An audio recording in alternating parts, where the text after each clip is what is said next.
injifannoo harkachuu isaanii maasha Allah Allahu akbar Allahu akbar Allahu akbar rabbiin irraanse Allahu akbar Allahu akbar jaarsiin ani caffeerraa misqeensiidhaa ju'uun san dhugumaan qeensi rabbi harkaa dhugumaan qeensiidhaan laadeetii waan jaa qeesa juubar qeesa umar qeesa maqaa umar beleedaa hadde billeeyse wallahi hizaab irraan sii gammadee ulamaa'in teenyaa warreen injifannoo kana harkattanii islaamummaan Itoophiyaa keessatti amma bakka harkattee kabaja harkattanii jeetiin amanaa arra hojii boonsaa nama islaamaatii miti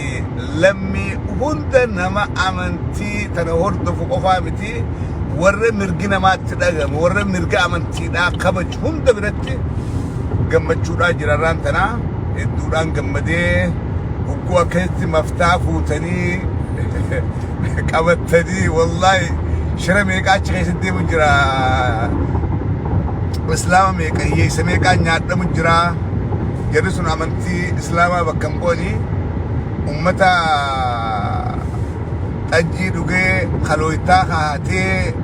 islaama fakkaatee bakka islaamaa dhufu warra hogguu achi deebi'e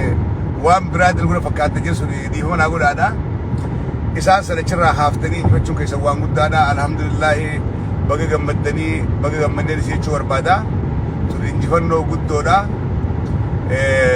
amma karaan deemu jira gaafaan gatta'een akka gaariitti waazii irraa godhuudhaaf ta'a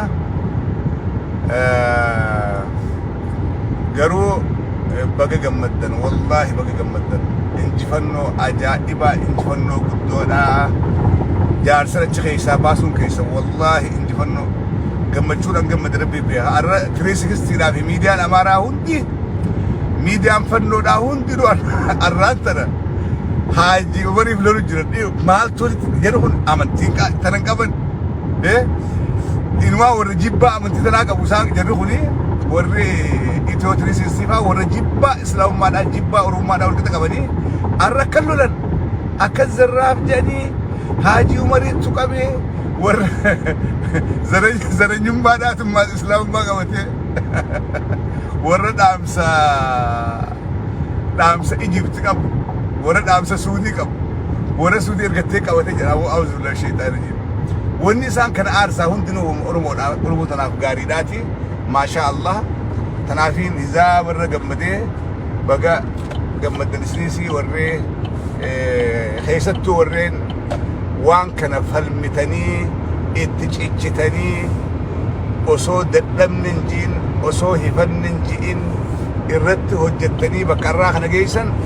laffaatiin teessan baga galma isinii geesseen namoota maqaa dha'uun barbaadu biyya keessa jirtanii caffeen farra mootummaa Itoophiyaati yoo maqaa isin dhee gaariidhaa miti tanaafiin maddii qabaa garuu baga injifattan obboleetii wallahi isinii gammadeetiin jira mirga amantii kan nuti Ameerikatti qabnu isin harka 85 taatanii dhabdan Ameerikaa keessatti namni mirga amantii guutu qaba amantii qabaateetii miti namni amantii hin qabne yoo amantii dhabuu isaatiif mirga guutuudha qabaa jechuudha biyya kanatti so maalayyaa gaa'esin lakkoofsi ummata islaama Itoophiyaadhaa gudda garuu mirgi isaan qaban tuffatamaadha namaatu nama shuumaa fi namaa muudaa fi namaatu imaama godhaa fi mootummarraa waa takka illee hin qabdan sheekotiin teenya mindaan qabdu galatan qabdu ijoollee waan kana I hope fuuldura akka waa hedduu jirtan amma dalagaan hedduu isin eeggattus niin beekaa garuu isteeppii duraa tarkaanfattanii jirtan waan kana baga harkatti galfattanii isiniin ja'a baga gammaddanii karaa jirra kubbaa Oromoodhaa dhaquudhaa deemnaa achumaan daawaan isoo jiraatatti gorraa walgahii Oromoodhaatii isoo jiraatti ni dhayinaa achumaan ummaasi nama Oromoodhaatii walgarraa maatillee ijoolleellee bakka kubbaa tana geesseetti Oromoodhaa wajjii wal barsiifnaa sigalee amatarraa bakka kanumaan dhaqaa amata lameen dabre kana garuu for so many reasons hin dhayne ijoollee tiyya geessee dhaqee ijoollee Oromoo tanaa wal garsiisee anilleen Oromoodhaa wal arkee akkana biyya dhaqeeti gartee boqonnaa sammuu argatte biyya dhaquu hin dandeenyu Itoophiyaa dhaquu oppidoon hin dhiiftu bakkuma Oromoo wal geessatti dhaynee ijoollee teenyillee Oromoo garsiifnee nutilleen Oromoo laallee addaan gallaa jechuudha. Kanaafi imala keenya karaa Minisootaadhaa goonee Minisootti deemu jirra. Robson, will you say hi? Sina? Sin? You sleeping? Oh, she's sleeping? All right. Warri Minisootaa barana iddoo waadha janii namni amata lameen dabre kana koovidiidhaaf sossoo'uu danda'an turre barana garuu namni bakka hedduurraa akkuma umraa barana namni hedduu dhaqe akkasuma dhufe jedha Minisootaa sana namni hedduuni garuu dur sheekotiin dhufa daawaa amatarraa turbaan kana jaarmoonni siyaasaatis hundinuu walgahii guyyaa kana hammata maaliif guyyaa Oromoo walgahiis daawaanis yeroo kana deemte barana immoo daawaadhaan dhageenya sheenaa sirfaan maali jiranii daawaa dur biyyarraa sheekotii afeeraniiti Minisootaa fidanii torbaan kana daawaa ooyetuudhaan deemu ka daansii godhuusi daansii torbaanuma kana godhaa jechuudha wal isaan biyyarraa dhufee maarree jee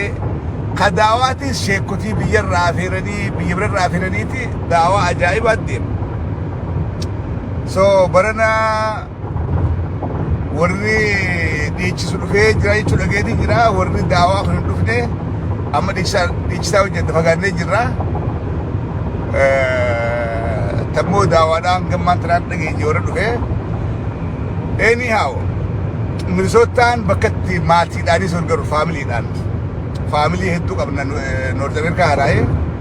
faamilii hedduun asiis achiis walitti dhufnee bakka itti faamilii hojiillee laaqana wal afeerree wajji gatteenyee wajji qamaanee wajji nyaannee walitti dhufnee wal biraa deemnu bakka itti hiriyoota keenya yeroo dheeraa wal dhabne hojiis wal garree walitti dhufnee du'aayii walii goonee waliin nyaannee addaan deemnu bakka itti maasii ijoolleellee wal barsiifnu ijoolleellee itti wal qaadhimattu sigalee bakka itti ijoollee Oromoodhaa itti wal qaadhimattu akka gartee alagaa jedhan kun akka adii fi gurraachan kun itti wal qaadhimatanii bakka hedduudha so akka milkiidhaan gallu nuuf hawwaadha warreen daawwachaa jirtan fayyaa ta'a saahiboonni kiyya kan halaalaa dhuftanii Minisootaa jirtan warri wal beeynu maatiin isteeta daddaraa dhuftanii jirtan wal harkaan teenya Minisootaa dirree kubbaadhaa yookaanis bakka daawaan irraa gaggeeffamtuun jira yeroo gaarii qabaadha.